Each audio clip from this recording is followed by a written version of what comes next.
everyone. Today we'll be discussing revenue recognition, an important concept in financial accounting. Revenue recognition refers to the process of recording revenue in a company's financial statements when it is earned, regardless of when the cash is received.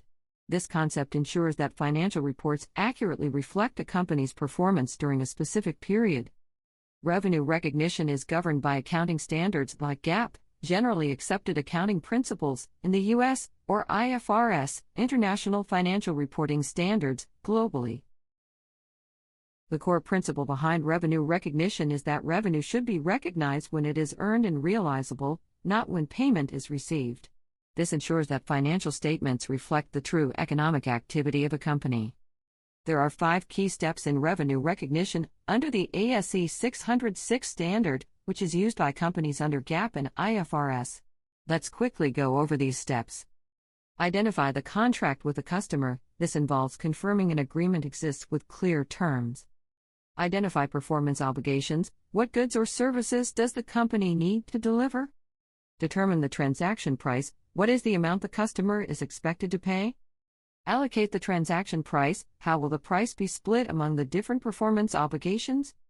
Recognize revenue when or as the performance obligations are satisfied. This is the actual recognition of revenue when the company fulfills its part of the agreement. There are 2 common methods of recognizing revenue.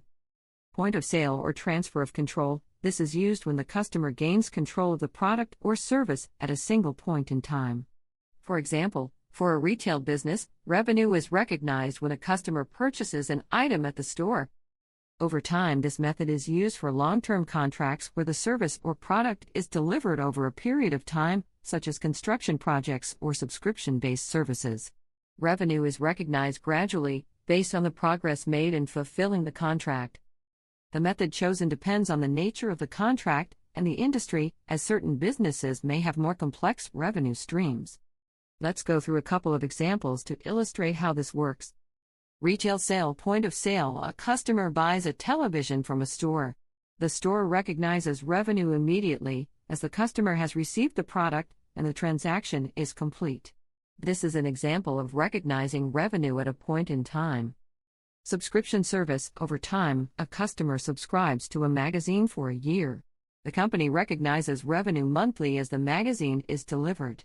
This is an example of recognizing revenue over time because the company is fulfilling its performance obligation throughout the year. The key difference here is that in the retail case, the performance obligation is completed at the point of sale, whereas in the subscription example, the obligation is spread over time.